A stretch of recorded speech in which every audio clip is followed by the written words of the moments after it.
If I throw my 2, what I want you to do is I want you to throw a jab right here for me to slip. No, use the edge of the pad. Nope, you gotta hit me. Yeah, it's gotta be like usually aim at the forehead to be polite in practice, so the consequences aren't so great. So I throw 2, slip, 2. That's all I want to practice today. Can you help me practice with that?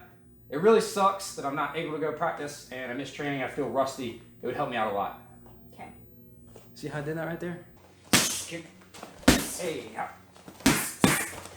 Hour, up. Hour, up. There we go. Pad work and mitt work at home with your family members.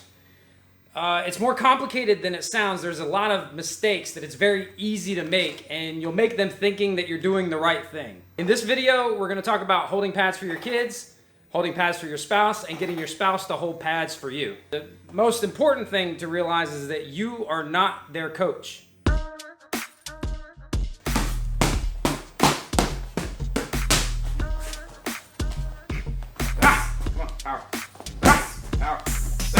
Unless you are. If you are their coach, then, this doesn't apply to you. This is people who maybe want to introduce pad work and mitt work into their home. But there's other dynamics in play. When you criticize your family members or you try to correct their technique, 1, you might not know what you're talking about. But 2, even if you do, they don't want to hear it from you. I don't know why. Even when you're an expert in a thing, like your wife doesn't want to hear from you about it. And your kid is always going to take your criticism harder than he would take from a stranger. You know, you could tell your family member the exact right thing and they'll be like, oh, right? And then the coach comes along and tells them the same thing and they're like, all right, thank you, sir. I went to the studio and got literally every type of pad and mitt and stick and shield that we had because I wasn't sure what we were going to use. But if we're talking about training at home, we're probably only talking about having 1 pair of mitts. And if you can only have 1 pair of mitts, I'd probably go with something like this. Obviously, you can do regular punches and hand strikes and stuff like that with them. But they're soft enough I can hit him with them, and it's not the end of the world. But you can also kick these. It's not the best. It's not a pair of tie pads, but I could never get Maddox or Kristen to hold tie pads for me. I'm just too powerful. Right? It wouldn't be fun for them. He can kick these. Make sure when you're holding these for kicks that you keep your elbows out of the way, because if he kicks there, that would hurt. But he can kick these, right? Give me. Woo! They don't hurt his feet. Give me good. Come on, let's go. Wow, that knockout kick. All right. Wow, there you go. That's pretty good. As of the time that this video was made, these particular ones are on sale. I'll put a link down in the description below. They've got the little ball in the palm. They've got the little extra wrist reinforcement. And they're kind of a throwback style of mitt. I don't call out combos. Like I give Maddox puzzles to solve. All right, and then, oh, he was ready. Right? All right, I give him little puzzles to solve, and he's got to try it. So he's got to figure it out. If he messes up, I give it to him again.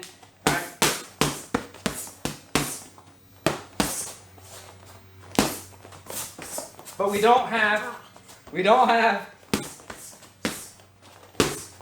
patterns. I don't call out numbers. But this might be the time where you should do that, because if he's worked with a coach and his coach, he has a certain like flow that they do, right? He knows like kind of how the body language is. You're gonna mess all that up if you're not his main pad man. So this might be the time to reinforce and just let him use this as a tool for accuracy, technique training, practice, conditioning. Pad work is a great conditioning workout, but also just a time to sort of bond and have fun. You got to keep it light. I'm just going to tell him little simple stuff. Hands up, jab, keep them elbows in. And actually, I'm breaking a rule. If you know the right thing to say, you can try to say it, but I wouldn't say it over and over again. If they're not getting it, you want to make sure it's fun. If you're training a competitor, an athlete, or a fighter, this is different. I'm talking about like your kid does martial arts, and you want to help him and keep him active while you're home. But don't get too fancy, and don't be too demanding. That's fine. That sucked. If we were at the studio, like some of this wouldn't be acceptable. You know what I mean? We're all rusty. We're at home. He's doing pretty good. I'm happy. We're going to keep it simple. 1, 2. Let's do uppercut 3. Bang, bang. Bang, bang, bang. Nice. Now, Maddox, you're up. Yeah, I'm cameraman. Yeah. I need a professional to do this. Now, I get this question a lot, like, I'm holding pads for my girlfriend or wife. I need tips. Oh, and by the way, I got called out the other day because I said something like in a video, how to get your girlfriend or wife to hold pads for you. And a woman was like, well, that's not inclusive. Why has it got to be, you know, just the guys? Like, what about getting your boyfriend or husband to hold pads for you? Let me explain something. Getting your boyfriend or husband to hold pads for you will be super easy. The problem will be getting them to shut up and stop critiquing you and trying to tell you what to do, even when they don't know what they're talking about. One thing that you've got to realize is that they don't care as much as you do about this. They just don't. All right, so you got to keep it fun. You got to keep it playful. Another thing, just like, you know, calling out numbers that we wouldn't typically do is a single technique. But now is like the best time to refine a single technique. And teaching someone a single technique, teaching something makes you better at it. So if I want Kristen to give me a jab, all right, so don't go like this, all right? Bang. She did it again a little bit, but I'm not going to say anything. Well, I said it to you, but I wouldn't say it to her right now. Like, that's not the point. She's never going to fight. She just likes to kickbox for cardio. Boom, bang. Boom, bang. Don't do this. Just send. There you go. That looks good. I would do with Kristen if I wanted to hold pads for her a whole round of just 1-2. Just 1-2. Bang, bang. We move a little bit.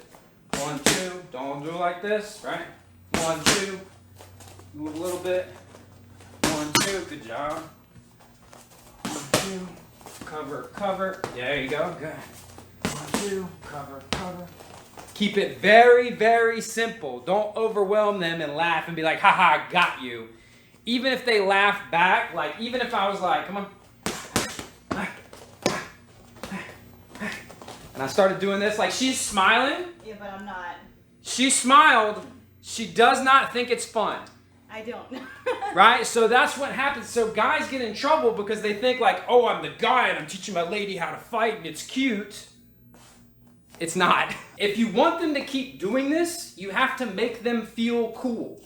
You have to give them simple stuff that looks cool.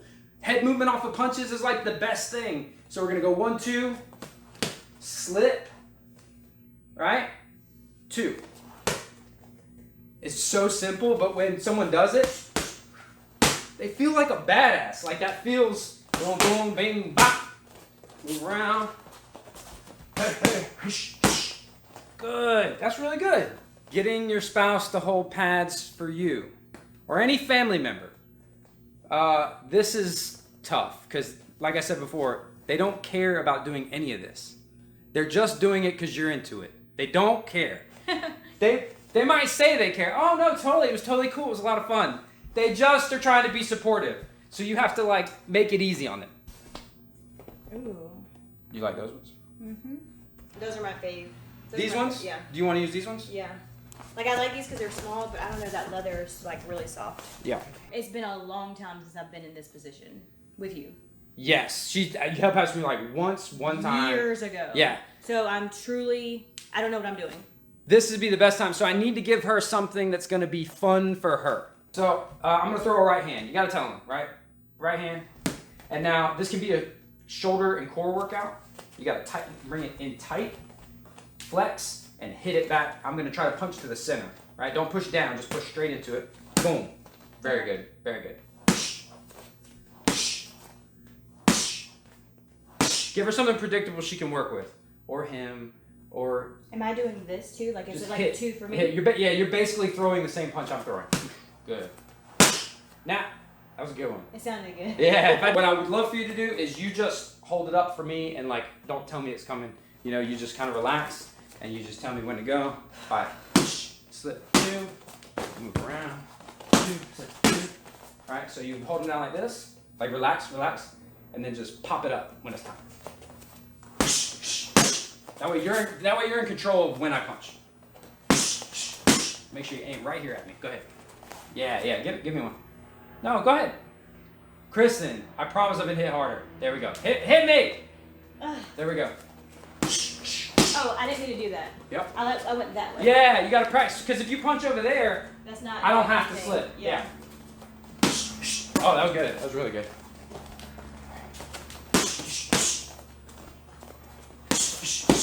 I did it again. That's fine. Good shot.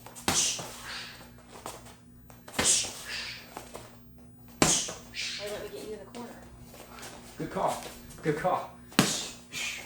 So another thing that we never do in the studio, we never do memorization, like long drawn out combos, but this would be a time where I think that that's okay. So I allow Kristen to say we want to do 1, 2, slip, 2. Now slap me in the ear with that one. I'm going to roll 2. Boom. Do it again. 1, 2, slip. With this one? Go straight with this one. 1, 2, straight. 1, 2, slip, 2, roll, and 2. So as a pad holder, I would never do like long, complicated memorization combos where we even need to start out slow. We would build them at speed during the workout.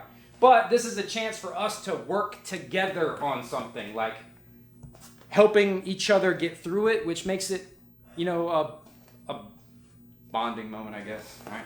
So 1, 2, give me that straight punch. 2, A, 2. Good.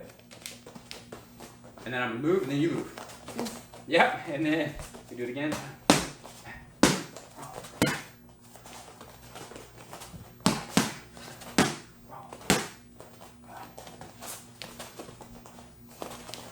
Yeah, like that. Notice, guys, she's starting to hit that little 2 a little harder. She's kind of getting into it. She's kind of not, but she kind of is. She kind of is. Why would you hit the end so much harder? He wants me to get into it. Why would she hit the end so much harder if she wasn't... If I wasn't having fun. Right. You'll also see us using these like smaller ones. If you're more advanced and you've held pads before, you might like smaller ones. The benefit of that, you can't do as much stuff with them as far as big strikes, but like they say they're faster. That doesn't mean because they're like an ounce lighter. It means I can manipulate them in smaller spaces. If we're doing like, you know, dirty boxing or something like that, I clinch them up like that. It's gotta work. They're not in the way like a big bulky set of mitts, right? They look more like gloves or fists or, you know, something smaller like this. I think these are on sale now too, as of the recording of this video. I'll put a link down there. That's good. One thing that people don't realize is how much bone density and muscle density they built up in their hands, wrists, arms, shoulders. Normal people that don't do this don't have that. So they might feel during the session like they're fine, like they can deal this to a hard stiff jab. She might feel like she can handle, but she's gonna feel that tomorrow. Yeah. So I just need to work on my technique because we're all rusty. Now what I would love is after I jab, I want you to just take that and I want you to slap me in the side of the head with it. Oh, there we go.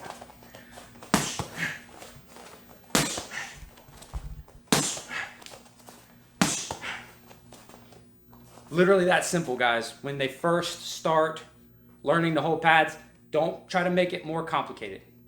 Now, if you want more fitness tips, self-defense techniques, oh, do you want to try to say it? If you want more self-defense...